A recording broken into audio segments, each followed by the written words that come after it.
Good morning, everyone. Today we will first finish the gradient-free methods for unconstrained optimization. And the final method I would like to introduce is the so-called Nelder-Mead method. And this one is also called the downhill simplex method. But actually, before going into the technical details of this approach, instead of a test, as we usually do have at the beginning of the lectures, let me give you a task. Imagine that this whiteboard here is contaminated by some chemical solution or maybe by radioactivity or whatever. Essentially, there is a place here on this whiteboard which has some either a maximum or a minimum limit of certain physical quantity. That can be radiation, that can be the concentration of some chemical compound, it can be the temperature. And imagine that we have a robot which is able to move on this whiteboard here, and it is able to measure that physical quantity. How would you control the robot to find the place with the maximum concentration of the chemical compound, maximum radioactivity, minimum temperature, whatever? Essentially, we have a function defined on top of this whiteboard here. We just don't know anything about the function. Well, we know one thing. We can measure the value of the function at the location of the robot. Now, how would you find the place where the physical quantity is minimal or maximum? Give me some strategies. And you could use some that you have heard in the previous lecture. And I would actually, what I want to do is I would like to use this example as a motivation for the Nelder-Mead method. Okay, so from previous lectures, which method do you think can be applied to solve this problem?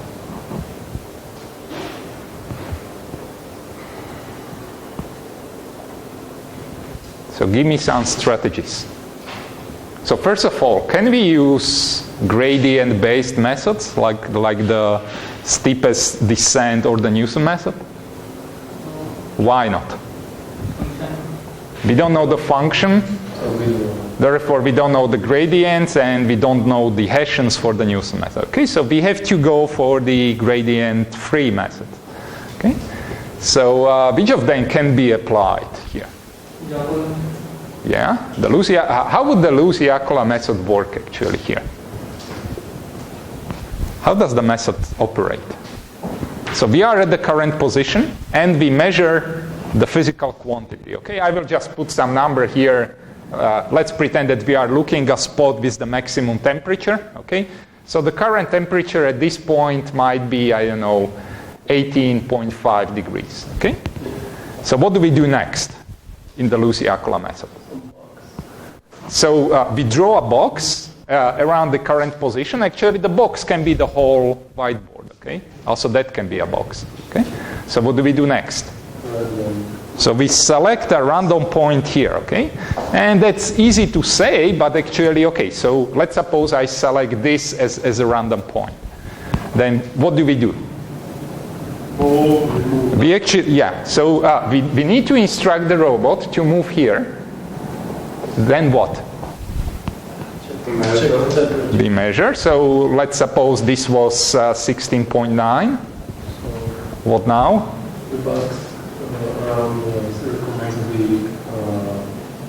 Decreased, yeah. But one more thing happens. Not just that we decrease the box. Remember, the robot is now here. We need to move the robot back to the original place, because this was a bad point to which we have moved. Okay, so the robot has to travel back, and we decrease the box. Okay, so if it was the whole whiteboard before, now it would be just a box like this, okay? And then we actually repeat the procedure, okay? So we select a new point, okay, here. And again, we need to travel there to measure the temperature, and that could be, for instance, 20.1. Okay, so what do? We stay here, and we also keep the box. Okay, and from here we again select a new point. We go there and we measure. Okay, and if this is lower, then we need to travel back and actually decrease the box. Okay, if the new point, say it would be this one, if it would be better, then we stay there and we explore some random points in the neighborhood of this new point. So what we can observe is some kind of Brownian motion, okay, a random motion of molecules, and the molecule here is represented by the robot itself. Okay, but we can expect that, I mean, finding the optimum of this problem is not so easy, and we will probably spend many movements just for nothing. Okay, so yeah, I mean, this method could be used here. Then we could use an extension of the method, which is called the simulated annealing, which uses another test question. There is kind of a physical quantity, or a name of a physical quantity, which is used as a parameter in simulated annealing. What is it? Is it the humidity? Is it the pressure? Or it's a temperature, right? It's a completely virtual name. It is not a physical temperature. It just has relation to the physical process of annealing. That's why people call it the temperature of the algorithm. Okay? Fine. Okay. So now imagine we would like to solve the same problem, but this time I give you not just one, but I give you 3 robots. I give you robots like this. And I also give you the local measurements at the individual robots. Now, can you give me again a strategy how to look for the optimum? And we are only allowed to move one robot at a time. Okay? And the robots communicate between them?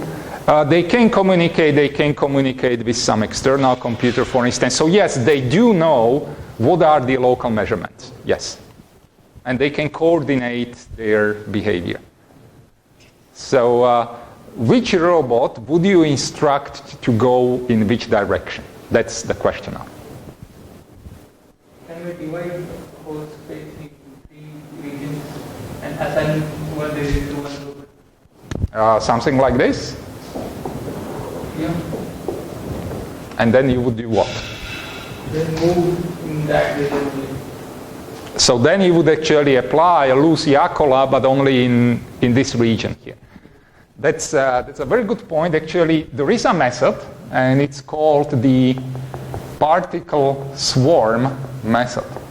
So a swarm is like a bunch of, for instance, bees. Okay. So essentially, yeah, it's a randomized method which uses not just a single point, but it uses multiple points. Okay. But here, essentially, communication between these robots is not required. Essentially, we just divide the space and let them explore the whole space. But we can do something better. Okay. So yeah, this is one option. Move the robot with the worst value. So this one, and move it where?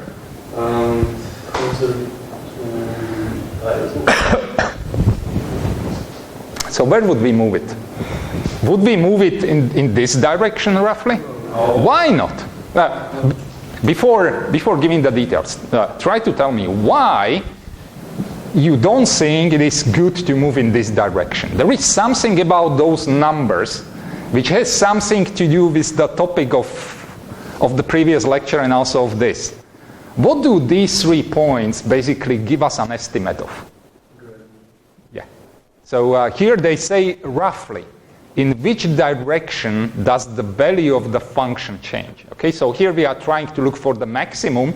So here it essentially says that the maximum probably, or the function probably increases like in this direction. Okay, yeah. So now you can continue with like moving. So you are saying, okay, we have to move this point And actually, we have to instruct the robot to go to some specific coordinates. We cannot just tell it, like, go somewhere.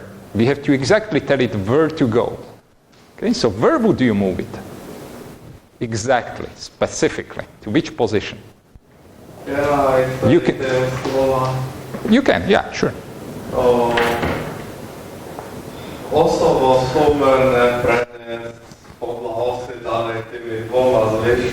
So you would create a line segment here, yeah. And then you would essentially like make a reflection of this point along this line segment, right? So this would be our new point, precisely that. Yeah? And here we would take a new measurement here, okay? So, and we can have at least, well, we can have several situations, but of course the best situation would be that this point here is the best so far. So for instance, 20.4, okay? Another possibility is that this point is better than this one, but it is not really the very best point. So it could be, for instance, something between these numbers, say 19.0.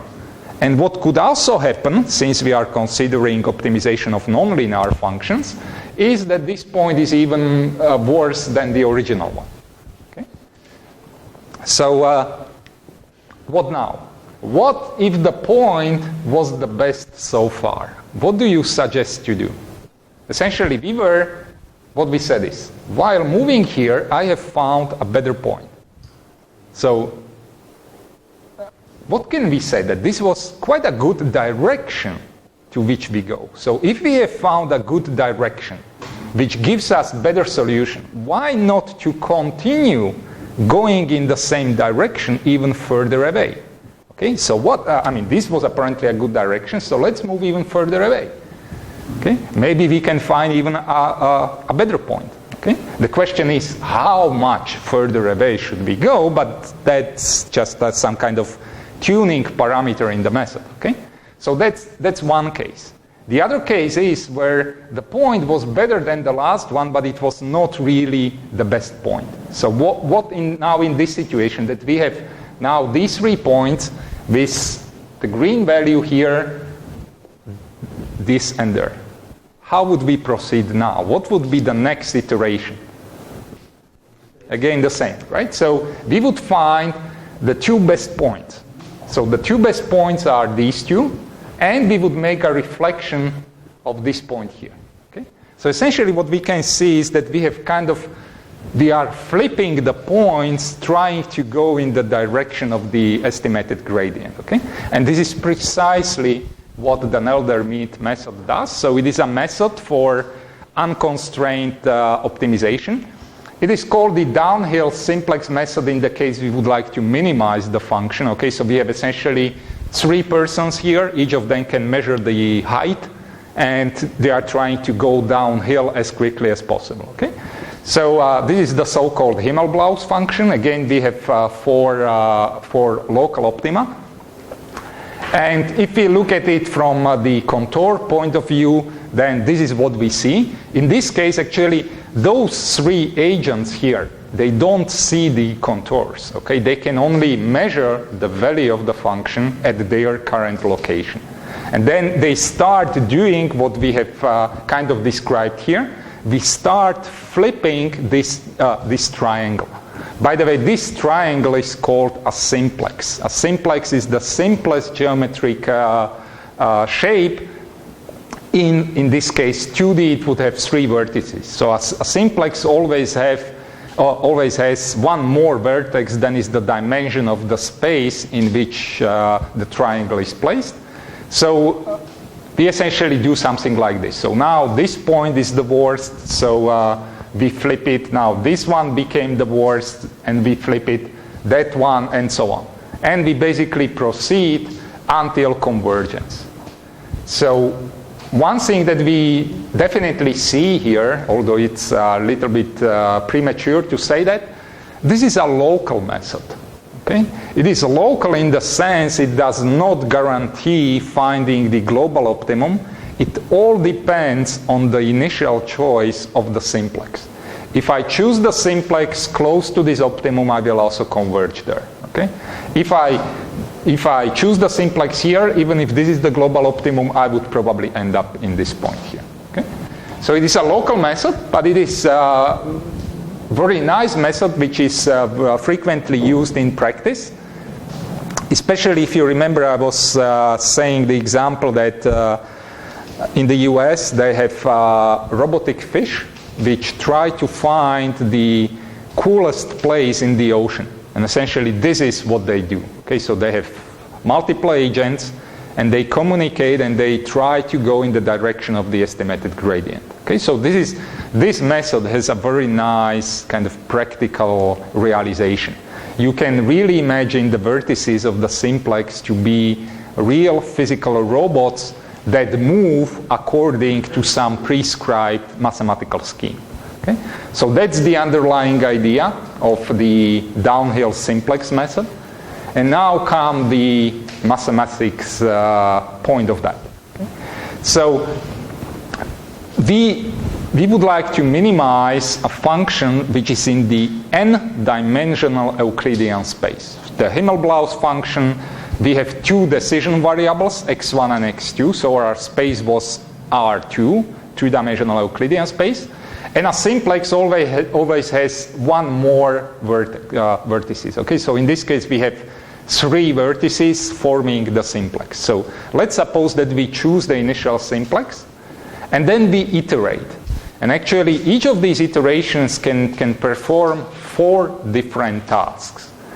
The first, at the very beginning what we need to do is we have to order the vertices, the points, according to their function values. Okay? So we have to know which of them is the best and which of them is the worst. Okay?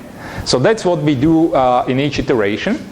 And then we have to flip the point. Okay? And the flip goes with respect to the so-called centroid of the point, is essentially just the middle point on the line segment connecting the points, all of them, but not the worst point. So in our case, it was essentially a point which was on a line segment between the second best and the very best solution.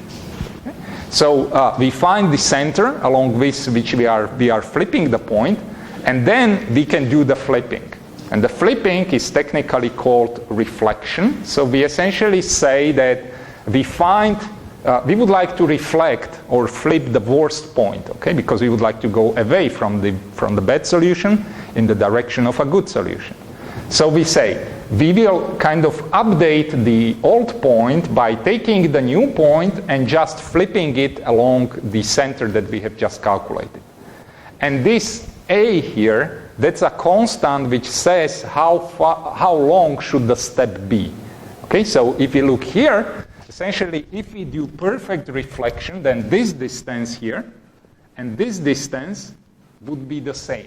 That would correspond to A equal to 1. But clearly we can also choose different values for A. For instance, we could choose A equal to 0.5 and then we would end up here. We could choose A equal to 2 and then we would end up there. Okay, so this A here, that's kind of magic constant which says how far away should we move the worst point. Okay, so that's one option that what we can do with the points. The second one is expansion, which says we went in the good direction, so why not to continue going in that direction even further away?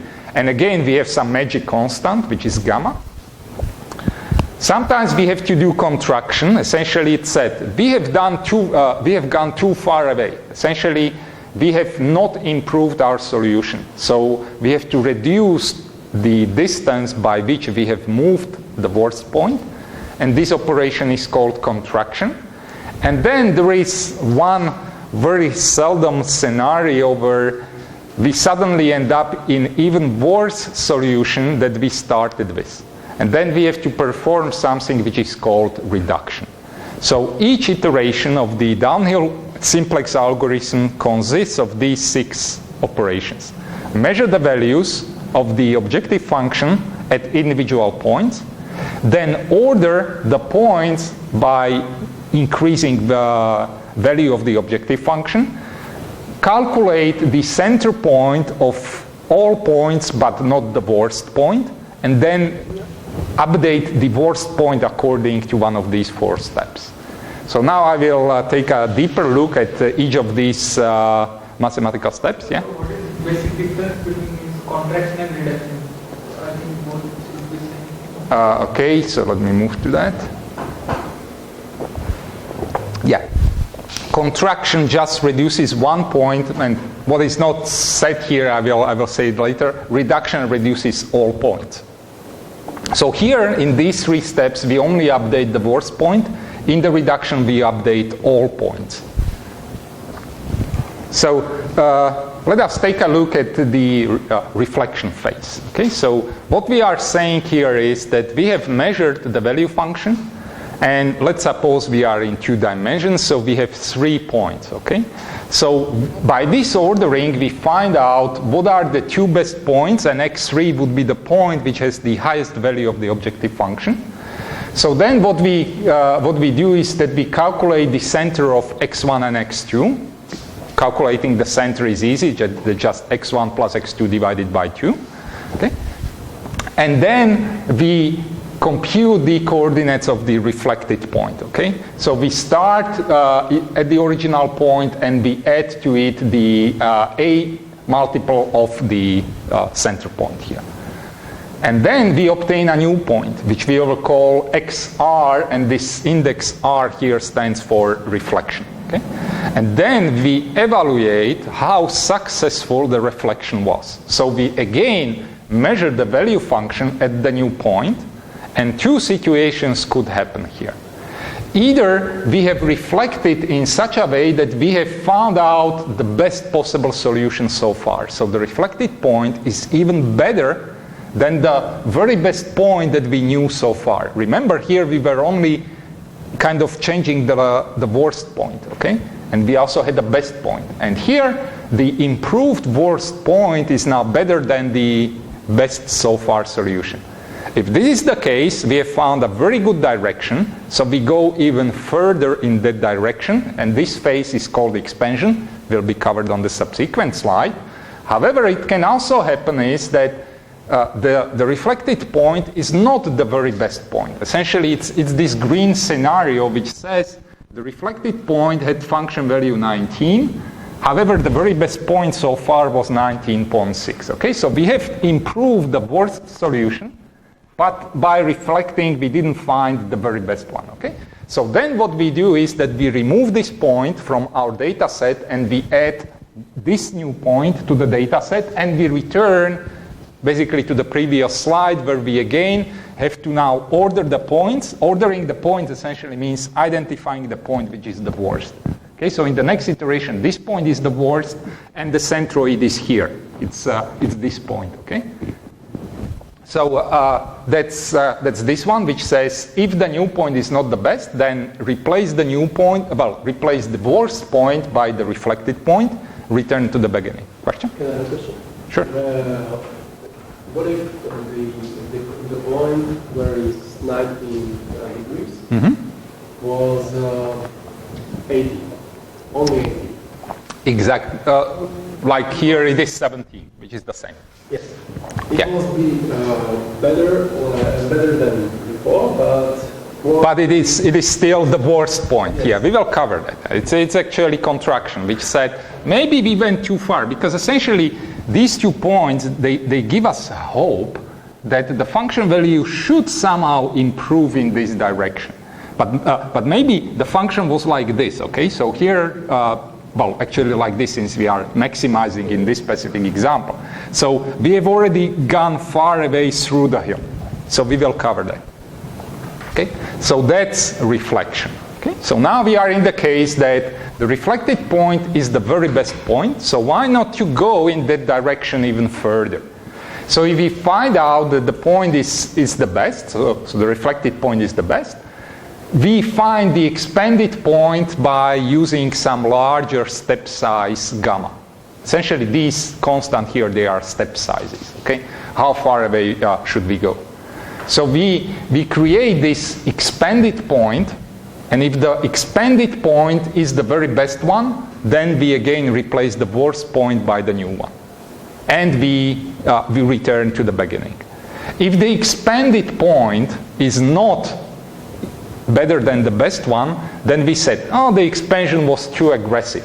We went too far, but the reflected point was still fine. Okay, if you remember here, the reflected point here satisfies that it is better than the worst point. Well, it should. It doesn't have to satisfy this property. We will deal with that. But potentially, it is better than the worst point.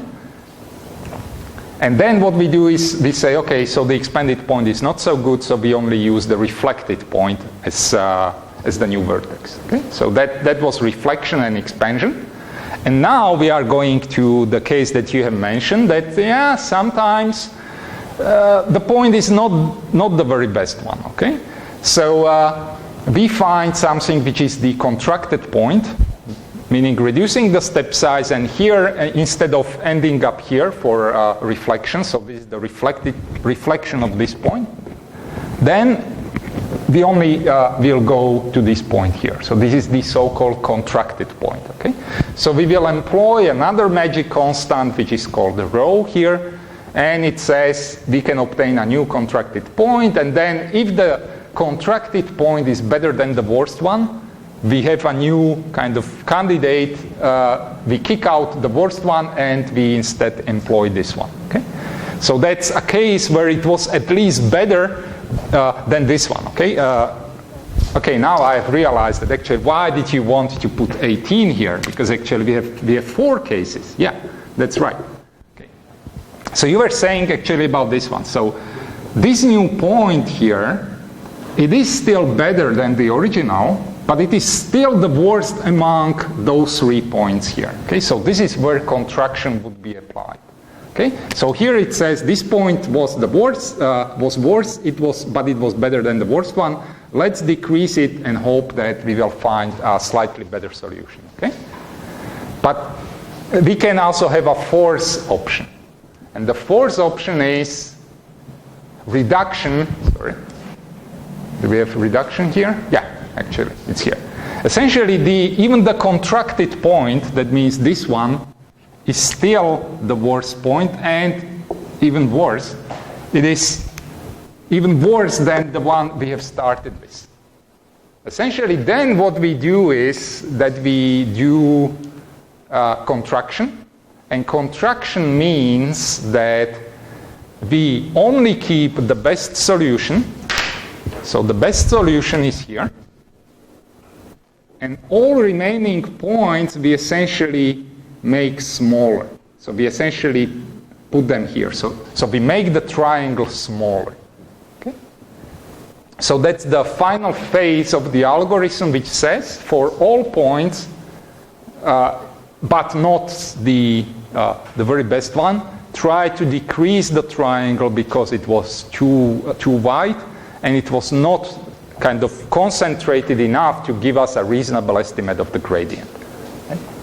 So that's, in a nutshell, how this downhill simplex method works. It always starts with some initial simplex. So a simplex is always a triangle, just that if we are in 3D, a triangle, well, a simplex in 3D has 4 vertices. Okay? Simplex in 5D has 6, and so on. So we start with some initial simplex. And in each iteration, we measure the function values.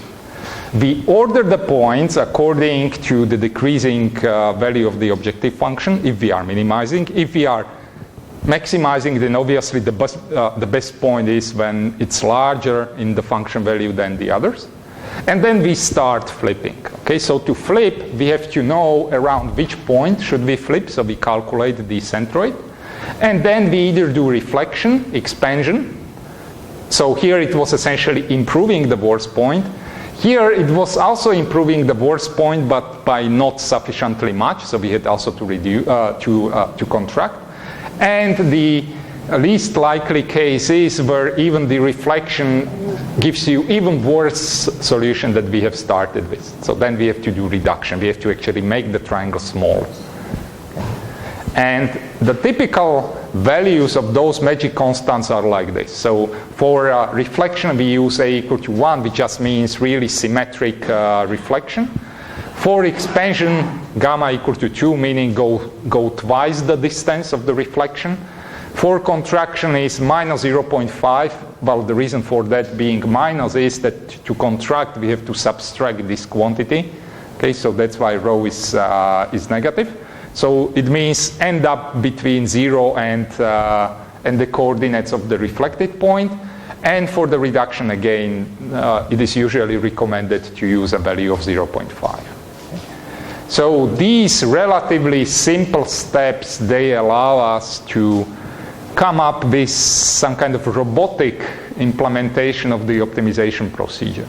We have a project which is ongoing where we place light bulbs in a room. Those essentially, they create kind of a heat flow or a heat map in the room. And we have a bunch of robots which search for the spot with the highest temperature. And they use kind of this approach. Okay, so individual robots, they measure and they coordinate. And there you can really see what kind of a difference it makes to have one robot in the randomized methods, because that just moves randomly in the space, versus having more robots to have a better gradient estimation. By the way, this whole procedure is really, it gives some kind of a rough estimate of the gradient. What you can also think of is by adding more and more of these agents here that can give us even better idea of how the gradient looks like. Okay, so maybe having 10 robots like this would give us better indication what is the correct direction to go. Okay, but there, these, we could still apply these kind of basic rules, but they would be much more complex. Just imagine that you have robots like this, okay, and now this one is the worst, okay. So and we would like to flip, okay. Flip versus what?